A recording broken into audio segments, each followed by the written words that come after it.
안녕하세요. 2022-2023 시즌 잉글랜드 풋볼 리그컵 카라바오컵 4강전 진출팀이 결정이 됐습니다. 아쉽게도 황희찬 선수가 소속된 울버햄튼이 노팅엄에 패배했어요. 노팅엄은 아시다시피 토트넘 허스퍼도 탈락을 시킨 팀인데요. 울버햄튼이 승부 차이 끝에 아쉽게 탈락한 가운데 그래도 황희찬 선수는 또 한 번 로페테기 감독이 선발 선수로서 또 중용했고 또 좋은 플레이를 펼치면서 기대감을 높였습니다. 황희찬 선수를 기대할 수 있는 이유, 이번 경기 부버지 김현민 기자와 함께 분석해 보도록 할 텐데요. 일단은 딘 앤더슨이 빛난 경기였던 것 같죠. 네. 카라바오컵 공식 채널에서도 딘 앤더슨의 사진을 공개하면서 경기 결과를 알렸어요. 네, 거기다가 딘 앤더슨이 그러니까 승부차기 히어로일 뿐만 아니라 경기 내에서도 위협적인 슈팅들을 여러 번 막았죠. 특히 황희찬 선수의 거의 골과 다름없는 슈팅이라던가 또 이제 네. 황희찬 선수가 히메네스한테 만들어준 빅찬스 네. 그것도 막아내면서 최고의 활약을 펼쳤죠.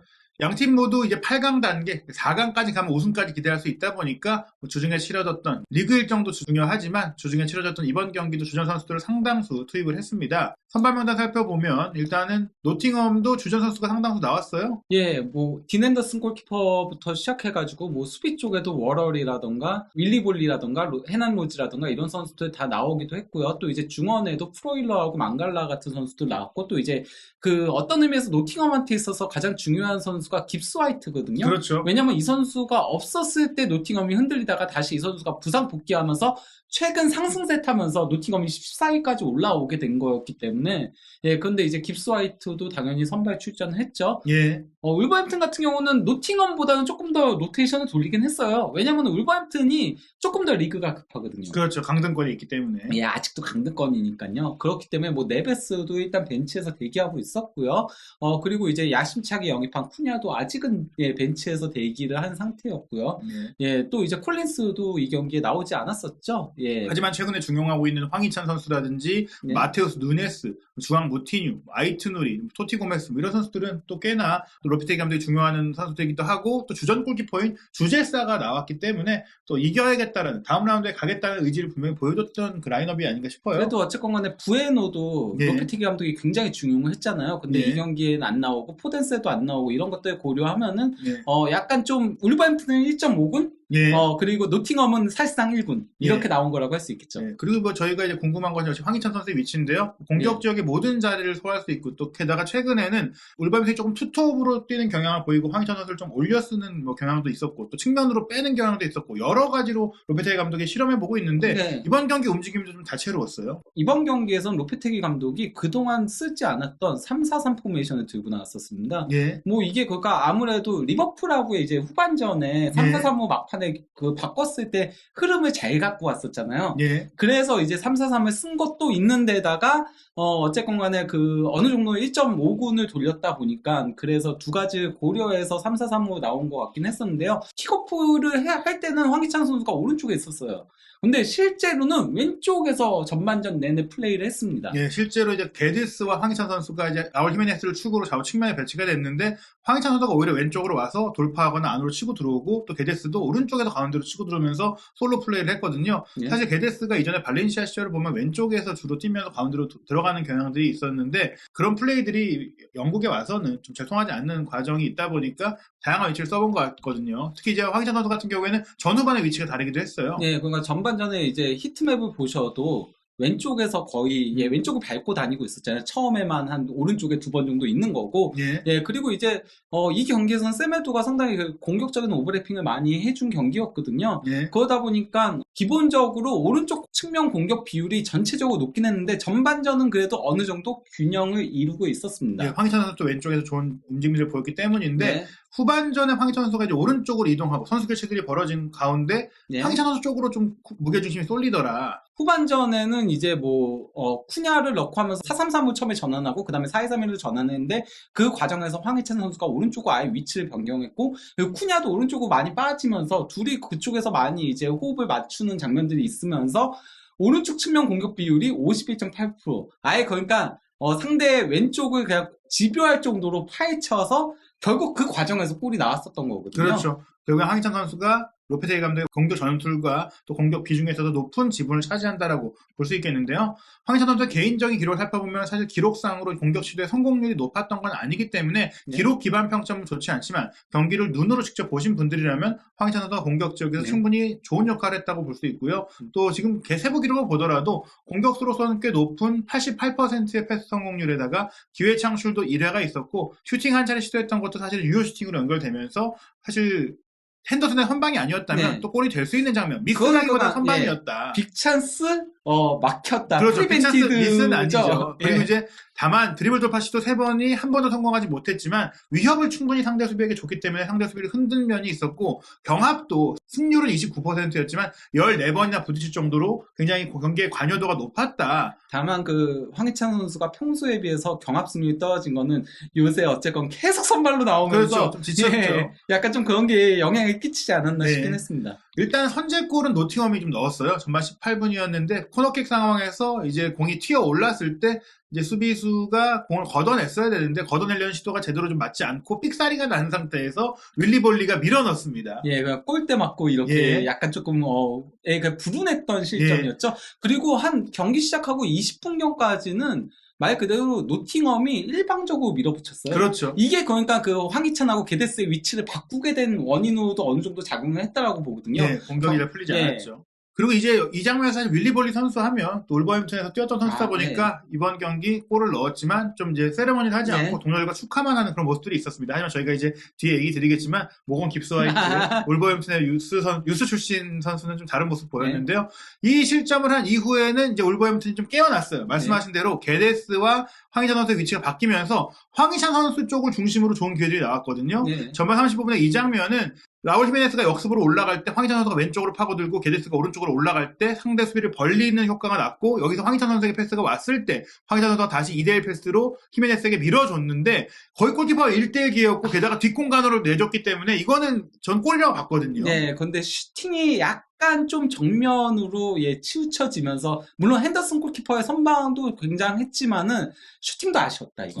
사실 핸더슨 골키퍼의 선방이 좋았지만 좋은 폼이었을 때 라울 히메네스를 생각한다면 특히 골잡이 9번 공격수라면 이런 건 넣어줘야 되죠. 그렇죠. 그리고 전반 40분에도 좋은 장면 하나가 있었는데 스리토의 위치 변화가 좋았던 게 히메네스가 순간적으로 오른쪽으로 빠져 움직이면서 생긴 공간을 황희찬 선수가 치고 들어오면서 그 뒤에는 또 게데스가 있었기 때문에 수비가 또 한 번 분산됐고 마크맨을 누굴 잡아야 되는지 혼선이 왔어요. 그때 황희찬 선수가 논스톱 슈팅을 문전 근거리에서 시도했는데 요거는 핸더슨이 예술이었죠. 이거는 손끝으로 이렇게 탁 쳐냈죠. 논스톱으로 근거리에서 때렸기 때문에 이건 동물적인 반사신경으로 막은 건데 거기다가 땅을 좀 튀었기 때문에 이거 막기 힘들었거든요. 여기서 골이 들어갔다라면 황희찬 선수가 또 리버풀전에 이어서 연속골을 터뜨릴 수 있는 또 그런 기회기도 했는데요. 결국에 전반전은 1대5로 밀렸지만 그래도 울버햄튼이 69%의 볼 점유율을 가져갔고 슈팅도 6개, 그중에 4개의 유효 슈팅을 기록했고 패스 성공률 등 실점 이후의 경기력은 좋았다.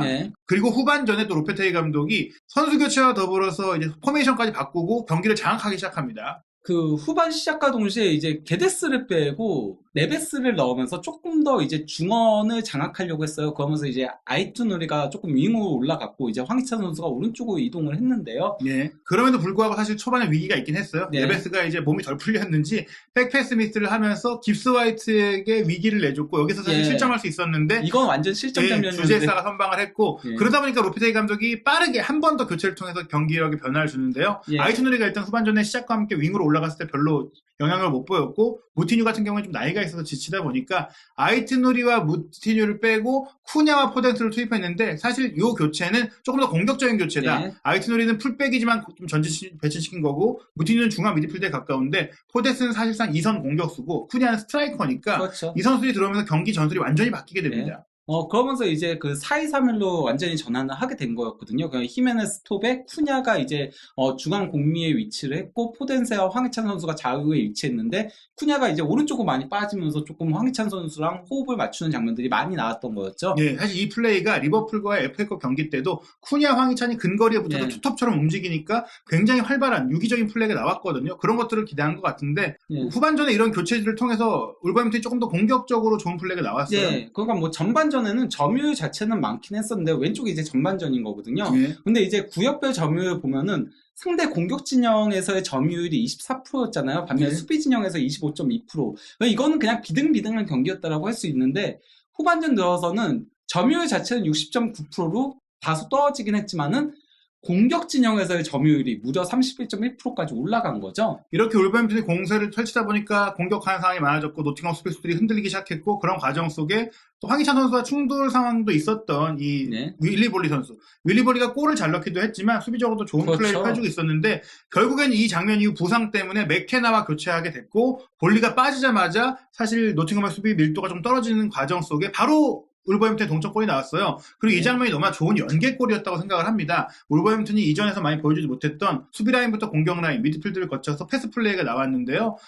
기점은 사실 세메두였어요. 세메두가 공을 뽑아줬을 때 황희찬 선수가 돌아 나오면서 공을 논스톱으로 연결했어요. 사실 이걸 잡고 들어갔다면 사이드에서 수비에게 갇힐 수가 있었는데 오른발 아웃프런트로 툭 밀어주면서 누네스에게 내줬고 여기서 이제 누네스가 본인 특유의 볼캐리 능력을 통해서 끌고 올라가다가 황희찬 선수 오른쪽에 같이 수비를 흔들어주니까 쿠냐에게도 공간이 많이 생겼고 쿠냐에게 스루패스를 찔러 넣었는데 그래서 이제 오른쪽으로 빠진 쿠냐가 크로스를 연결해준 거를 히메네스가 골을 넣은 거였죠. 그렇죠. 또 이 크로스도 땅볼로 골키퍼와 센터백 사이에 약간 그 수비하기 애매한 공간으로 잘 찔러 넣었고 이 장면에서 히메네스가 이것까지 놓치면 진짜 은퇴해야 되기 때문에 툭 밀어 넣어서 잘 마무리를 했습니다. 그러면서 1대1 동점이 됐고 말씀하신 대로 후반전에 교체 이후 공세가 거세지니까 이제 주도권은 울브스에게 온 거 아니냐. 오히려 울브스가 역전승할 수 있지 않겠냐 싶었는데 뭐 역시 노팅엄도 빠르게 선수 교체를 했어요. 스카르파와 존슨이 빠지고 서리지와 데니스가 들어왔어요. 결국 공격적인 카드를 또 쓴 건데요. 그에 맞춰서 울버햄튼도 후반 30분에 히메네스를 빼고 아다마 트라우레를 투입하면서 실질적으로 황희찬과 쿠냐를 투톱에 가깝게 전방에 이제 배치하게 됐거든요. 네, 근데 이제 아쉬웠던 게 이 교체 이후에 얼마 지나지 않아서 황희찬 선수를 빼고 호지를 넣었었거든요. 네, 후반 32분에는 데니스와 콜백이 2대1 패스를 주고받던 와중 속에 세메두가 이걸 건드렸는데 이게 골대를 맞는 위기 상황이 있었어요. 토티고메스가 잘 걷어내긴 했지만 이런 위기 상황도 있었고 어떤 팀이든지 이길 수 있는 일촉즉발의 상황이었는데 말씀하신 대로 로페테기 감독이 후반 35분에 잘 뛰던 황희찬 선수를 빼고 유망주인 호지를 투입했습니다. 이거는 아무리 봐도 승부차기를 고려한 교체였다라고 보이거든요. 예. 실제로 키커로 나오게 되는데요. 어찌됐거나 이 선수가 아마 뭐 킥이 좋은 선수인가 봐요. 호지까지 들어왔는데 후반 43분 사실 여기서도 좀 논란이 있었어요. 카라바오컵이 하브리그 팀들도 참가하다 보니까 그 여건상 8강전까지는 VAR을 실시하지 않고 있거든요. 근데 이 후반 43분에 이 장면 누네스 선수가 문전에서 공을 확보하기 위해 침투했을 때 데니스가 뒤에서 분명히 밀어 넘어뜨렸고 그 과정 속에서 축구화가 벗겨졌으니까 축구화가 벗겼다는 얘기는 뭐냐? 데니스가 뒤꿈치를 밟았다는 얘기예요. 그렇죠. 그렇게 넘어졌으니까 사실 이 장면에서 페널티킥이 선언이 안 됐을 때 그 네베스가 축구화 들고 보여주면서 아니 이거 누가 봐 이거 왜 벗겨졌겠냐 뒤에서 건드렸다. 하지만 뭐 VAR이 없고 주심은 노파울로 선언하면서 그냥 이제 경기는 끝났습니다. 여기서 페널티킥이 선언됐다면 울버햄튼이 2대1로 이길 수 있었는데 승부차기로 갔어요. 선축은 노팅엄이었는데 사실 주제사 선수가 잘 선방했거든요. 하지만 이 기회를 못 살렸던 게 사실상 올브스의 주장인 네베스의 슈팅이 좀 가운데로 쏠리면서 그러니까요. 핸더슨에게 막혔습니다. 그것도 울버햄튼에서 가장 킥이 좋기로 소문난 네베스가 이런 실수를 좀 안일했던 슈팅이었고 그 뒤에 뭐 프로일러와 포덴스 성공하고 또 워롤과 누네스도 성공하고 깁스와 쿠냐까지 성공한 가운데 마지막 울버햄튼의 키커로 호지가 나왔는데 말씀하신 대로 이제 호지 선수를 5번 키커에 놨다는 거는 황희찬 선수를 교체하면서 투입할 때 이 선수가 페널티킥을 평소에 잘 차니까 넣지 않았을까. 왜냐면 기본적으로는 1번하고 5번에 가장 킥 좋은 선수들을 배치를 하거든요. 왜냐면 가장 부담감이 크기 때문에. 근데 호지가 5번으로 나와가지고 막히는 실수를 범했죠. 사실 뭐 구석으로 찼는데 핸더슨이 잘 막았거든요. 하지만 너무 보이게 찼다. 그리고 어린 선수로서 솔직히 좀 심리전에서 밀리지 않았을까. 약간 저는 이거 보면서 그 지난 유로 2020 때 그 잉글랜드 사우스게이트 감독이 생각났어요. 그때 그 사우스게이트 감독이 승부차기 키커로 산초하고 그리고 이제 사카를 연달아서 투입했다가 이 둘이 실축하는 실수를 범했잖아요. 그때 이제 사우스게이트 감독이 뭐라고 했냐면요. 이 둘이 승부차기 훈련을 할 때 가장 좋았다.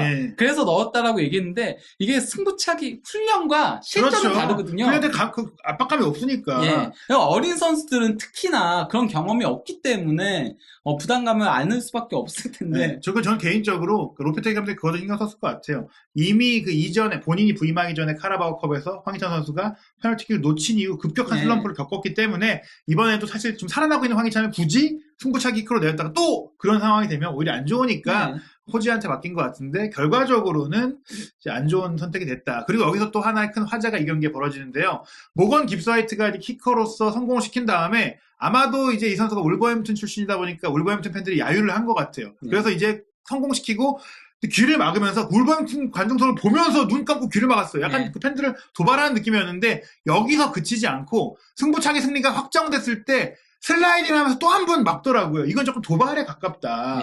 그것도 어쨌건 간에 이 선수가 단순히 울버햄튼에서 뭐 잠깐 있었던 선수도 아니고 매우 오랜 기간 동안 유스팀부터 있었던 선수였거든요. 유스팀에서 있었던 것조차도 2008년부터 유스팀 선수였으니까 사실상 이게 몇 년인가요? 그 17년, 18년을 물론, 그러니까, 그, 모건 깁스화이트가 그, 잉글랜드 황금 세대, 2000 세대의 주역 중에 한 명이에요. 그래서 이제 뭐, 스미스로라던가, 산초라던가, 포드니라던가, 이런 선수들과 같이 뛰었던 선수긴 한데, 울버햄튼에서 기회를 좀, 많이 얻지 못하면서 임대를 전전하긴 했었어요. 근데, 이제 지난 시즌에 셰필드 유나이티드에서 매우 좋은 활약을 펼치면서, 이번 시즌에 중용하려고 했던 선수였거든요. 프리시즌에 아예 그 모건 깁스화이트가 거의 전 경기팀에서 이 선수를 중심으로 공격 전술을 짰잖아요. 약간 근데 이제 노팅엄이 워낙 거액의 이적료를 지불을 하니까 보내게 된 거였는데 약간 그냥 본인은 임대 다녔던 게 조금 불만도 있지 않았을까 싶긴 해요. 어찌됐거나 이날 뭐 야유를 들었을 겁니다. 그래서 이제 이런 행동을 한 것 같은데 이게 좀 과했던지 게다가 승부차기로 경기가 끝나게 되면 좀 예민하잖아요, 선수들이.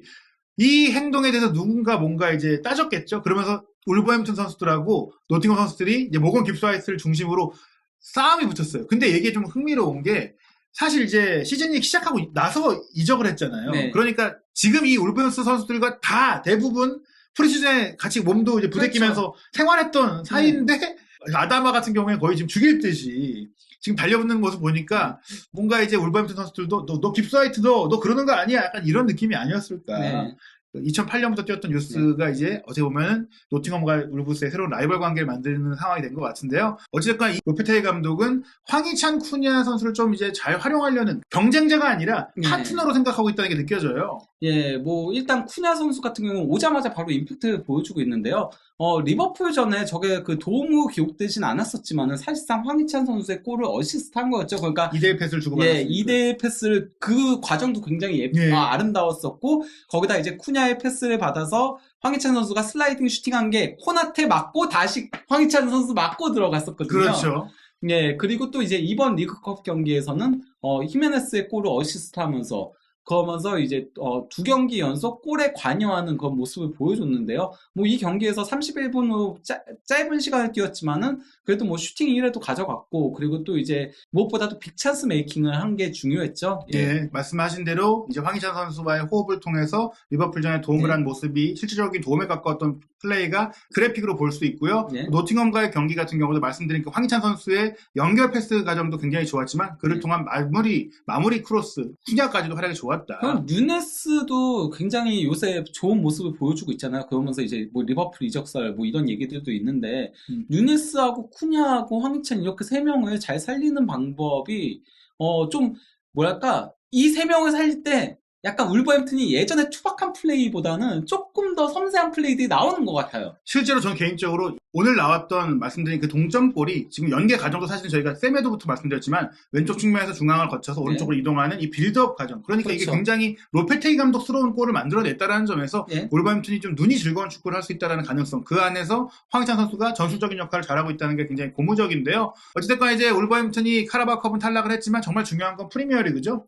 그렇죠. 안 그래도 일정도 좀 빡빡하거든요. 물론 뭐 다음 경기 웨스트햄 저는 무조건 이겨야 돼요. 그렇죠. 그래야지 이제 강등권에서 조금 탈출할 수 있는 거고요. 그 이후에 리버풀, 맨시티, 리버풀 여기가 죽음이죠. 게다가 지금 사우스햄튼도 이제 만만히 볼 수 없는 게 맨시티와의 카라바오컵 경기에 승리할 때 꽤 좋은 모습 보이기도 했거든요. 그래도 리그에서의 모습은 그렇게 좋지 못했던 팀이니까요. 그러니까 이제 사우스햄튼전, 본머스전 전까지 이 4경기가 굉장히 치열할 텐데 말씀하신 웨스트햄전은 사실 웨스트햄도 부진하기 때문에 꼭 이겨야 되는 경기고 1월 15일 일요일 0시에 킥오프하고요. 리버풀과의 경기는 FA컵의 전통에 따라서 재경기를 펼치게 됩니다. 여기서 이긴 경우에는 이제 4라운드에 올라서 브라이튼과 경기하게 되는데요. 1월 1월 22일에 맨시티전도 이제 로페테기 감독이 또 스페인 출신으로서 과르디올라 감독과의 전술 대결이 어떨까 궁금하고 또 리버풀을 만나는데 사실 황희찬 선수가 리버풀에 어떻게 보면 좀 강한 편이라고 이제 할 수 있을 것 같아요.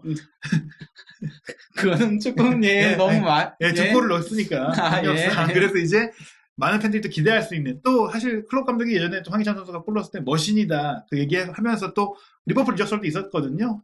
또 리버풀과의 경기 좋은 활약을 통해서 또 가치를 높이고 또 이적 시장에서 또 주목받는 황희찬 선수가 될 수 있으면 좋지 않을까 어쨌건 향후 6경기 일정이 중간이 없네요. 그렇죠. 다 밑에 아니면은 그러니까 벼랑급 승부 강등 놓고 경쟁하는 팀들 아니면은 최상위권 팀이네요. 네, 어쨌든 로페테기 감독이 또 이런 경기들을 어떻게 치러가는지 울버햄튼의 경기를 기대가 됩니다. 한준TV는 계속해서 울버햄튼 그리고 황희찬 선수의 소식도 놓치지 않고 전할 예정입니다. 부버지 김현미 기자와 함께하는 한준TV의 프리미어리그 정밀 분석 앞으로도 많은 관심 부탁드립니다.